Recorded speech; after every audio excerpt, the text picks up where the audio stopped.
और अब बात करते हैं हरियाणा की। मुख्यमंत्री नायब सिंह सैनी ने महान क्रांतिकारी शहीद उद्यम सिंह के 87वें शहीदी दिवस पर सनौर में उन्हें भावभीनी श्रद्धांजलि अर्पित की। इस दौरान उन्होंने कार्यक्रम में उपस्थित सभी लोगों का अभिनंदन किया। साथ ही शहीद उद्यम सिंह को याद करते हुए कहा कि देश की आज़ादी के लिए उनका बलिदान हमेशा प्रेरणा देता रहेगा।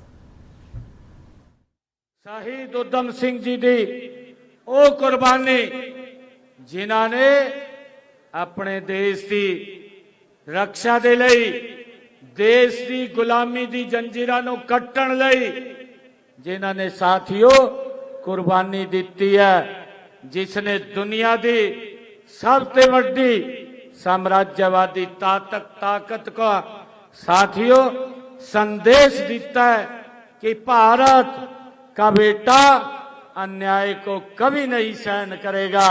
साथियों ना भूलता है और अन्याय के आगे ना कभी झुकता है। ये अगर साथियों संदेश देने का काम किया तो ये सरदार उद्यम सिंह जी ने किया है। साथियों जिवें वो आखदे होए कि एहो धरती है जिथे गुरुआं दा त्याग ते संदेश दिता है। साथियों जिथे सूरमावां ने हिम्मत की मिसाल कायम की है। साथियों जिथे शहीदां ने भारत मां की रक्षा खातर अपने प्राण वार दिते ने। साथियों कुछ धरतियां इतिहास का हिस्सा होंदी है और कुछ धरतियां इतिहास बनाउंदियां ने, कुछ धरतियां इतिहास गढ़दियां ने। ये सन्नौर ऐसी पुण्य भूमि है, ये सिर्फ एक कस्बा नहीं है। साथियों सिर्फ ये इलाका नहीं है, ये देशभक्ति दी ये राजधानी है। इस धरती की हर मुट्ठी साथियों याद कराउंदी है कि आजादी दा सानू विरासत नहीं मिली है। साथियों गुरुआं दी तपस्या सूरमावां दे पराक्रम ते शहीदां दे बलिदान दे नाल ये सानू मिली है। मुख्यमंत्री ने जलियांवाला बाग के अमर शहीदों को न्याय दिलाने वाले शहीदों को भी, क्रांतिकारियों को भी नमन किया। साथ ही उद्यम सिंह के अदम्य साहस और सर्वोच्च बलिदान को याद किया। उन्होंने कहा कि उद्यम सिंह के साहस और राष्ट्रभक्ति को पूरा देश हमेशा हमेशा के लिए याद रखेगा। शहीद आजम सरदार उद्यम सिंह जी कंबोज जी ये सिर्फ इतिहास का एक अध्याय नहीं है। साथियों भारत की अणख दे अमर हस्ताक्षर ने। साथियों असी जानते हाँ कि 31 जुलाई एक तारीख नहीं है, ये भारत दे मान ते अणख दा ये त्योहार है। साथियों ये उस गभरू दी याद दे विच जिसने 21 साल तक साथियों उन्होंने प्रतिज्ञा निभाई है। वक्त बदलता है, संघर्ष बढ़ेगा, पर प्रतिज्ञा उन्होंने कमजोर नहीं हुई है। साथियों मुश्किल आई, कदम नहीं रुके, मौत सामने आई, हौसला नहीं चुकया।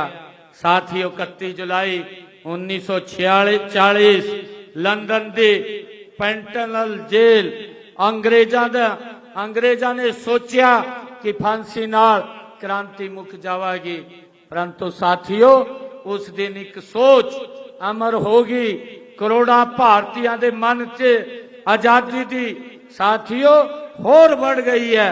साथियों याद करो 13 अप्रैल 1919 विसाखी का वो पावन पर्व अमृतसर का वो जलियांवाला बाग जिथे हजारां निहत्थे भारतीयों का साथियों न उन्होंने हत्थां विच हथियार सी न उन्होंने मन ते हिंसा सी, फिर भी साथियों अंग्रेजी हुकूमत ने गोली चलाण दा जनरल डायर ने आदेश दिता।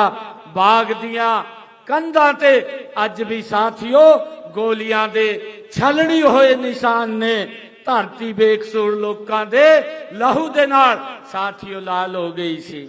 ਜਵਾਨ ਉਦਮ ਸਿੰਘ ਜੀ ਇਹ ਤਰਾਸਦੇ ਆਪਣੀਆਂ ਅੱਖਾਂ ਦੇ ਨਾਲ ਸਾਥੀਓ ਵੇਖ ਰਿਹਾ ਸੀ।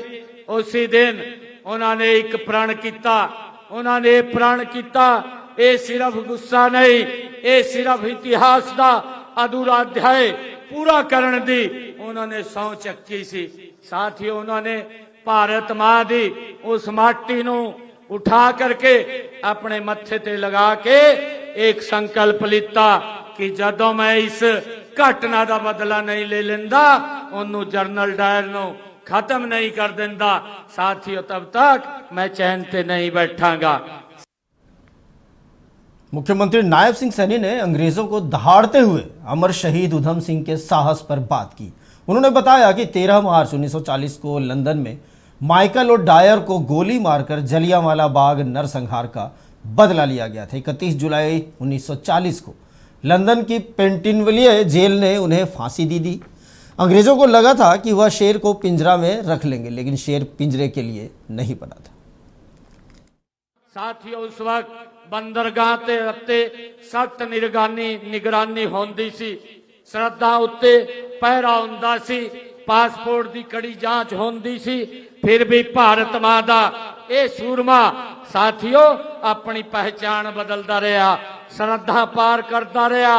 अंग्रेजी साम्राज्य की हर निगरानी साथियों हर पैरे ते हर साजिश नूं मात दे के अपने मकसद दा साथियों वधा रहा। असी जानते हैं जिस साम्राज्य दा सूरज साथियों कदी डुबदा नहीं है, और सारी जासूसी व्यवस्था भारतीय गबरों नूं रोक भी नहीं सकती। साथियों 30 अगस्त 1927 अमृतसर च गिरफ्तारी, हथियार लभे, गदर साहित्य लभ्या। साथियों पंजाब 5 साल की सजा हुई। अंग्रेजा ने सोचा जेल दिया कंधा चों न्यू कैद कर लेनिया, पर शेर नूं पिंजरियां ते कदी बंद नहीं किया जा सकता। साथियों असी जानते हैं उन्हां दे हौसले नूं नहीं एक पासे दुनिया ते सब तो तकड़ा साम्राज्य सी, और दूजे पासे एक कला भारत दा ये शेर सी। पर इतिहास ने ताज साम्राज्य दे सिर नहीं, उस कतले भारती दे माथे उत्ते सजाया सी। साथी औदी योजना भी गजब सी। यूरोप दे कई मुल्कां ते होंदे होए मोटरसाइकिल उत्ते सोवियत रूस ते पहुंचण दा, फिर समुद्री रास्ते भारत मुड़न दा साथियों यही होंदा है मिशन सी। जर्मनी, बेल्जियम, चाहे पोलैंड, ऑस्ट्रिया, हंगरी, इटली, और हर पड़ाव सोच समझ करके हर कदम मकसद खातर उन्होंने समर्पित किया है। साथियों कि जे क्रांति सिर्फ जोश नाल नहीं जीतदी है, उसनों रणनीति सबर ते अनुशासन की ताकत दे नाल जीतदी है। ये हमें साथियों सरदार उधम सिंह जी ते प्रेरणा मिलती है। मुख्यमंत्री नायब सिंह सैनी ने कार्यक्रम के दौरान पर्यावरण संरक्षण और वनीकरण योजना के तहत बताया कि यमुनानगर में 11 एकड़ भूमि पर नगर वन का विकास किया गया है। पर्यावरण को बढ़ावा देने और हरियाली बढ़ाने के लिए कदम उठाया गया। इस दौरान उन्होंने युवाओं और प्रदेशवासियों से एक पेड़ मां के नाम अभियान के तहत अधिक से अधिक पौधे लगाने और उसकी पूरी तरह से देखभाल करने की अपील की है। सढौरा में 11 एकड़ भूमि पर नगर वनों का विकास किया जा रहा है। साथियों प्राकृतिक ऑक्सीजन को बढ़ावा देने के लिए प्रदेश के हर गांव में पंचवटी के नाम पर पौधारोपण किया जा रहा है। साथियों इसकी भी व्यवस्था हमने की है, और हमने कुरुक्षेत्र के 48 कोस की परिधि में स्थित 134 तीर्थों पे पंचवटी वाटिका बनाने की साथियों शुरुआत की है। साथियों मुझे खुशी है कि प्रदेश में 610 वन मित्र हरियाली बढ़ाने और पौधा की देखभाल में सक्रिय भूमिका निभा रहे हैं। साथियों वन मित्र केवल सरकारी योजना के ये लाभार्थी नहीं हैं, आप धरती माता के प्रहरी भी हैं। साथियों हमारे प्रदेश के सुल्तानपुर में राष्ट्रीय उद्यान बिंडावास वन जीव अभयारण्य को रामसर राइट्स के रूप में अंतर्राष्ट्रीय पहचान साथियों यहाँ मिली है। हमारे पुराने और पर्यावरण दृष्टि से महत्वपूर्ण वृक्षों का साथियों सम्मान देते हुए हमने प्राण वायु देवता योजना को आगे बढ़ाने का निर्णय लिया है। साथियों, प्रदेश में हमने ऐसे 5360 प्राण वायु देवता वृक्षों के संरक्षण के लिए प्रति वृक्ष साथियों 3000 रुपये वार्षिक उनको पेंशन देने का निर्णय हमारी सरकार कर रही है, ताकि जो पुराने वृक्ष हैं उनका संरक्षण किया जा सके। साथियों, जिस प्रकार हम बुजुर्ग का सम्मान करते हैं, उसी प्रकार हमें वर्षों से छाया, ऑक्सीजन और जीवन दे रहे इन प्राचीन वृक्षों का भी सम्मान करना चाहिए। साथियों, मैं कहना चाहूंगा कि शहरों में केवल कंक्रीट के जंगल नहीं बल्कि जीवन देने वाले हरित वन भी चाहिए। विकास का अर्थ साथियों प्रकृति को पीछे छोड़ना नहीं है। सच्चा विकास साथियों वही है जिसमें सड़क भी हो और छायादार वृक्ष भी हो।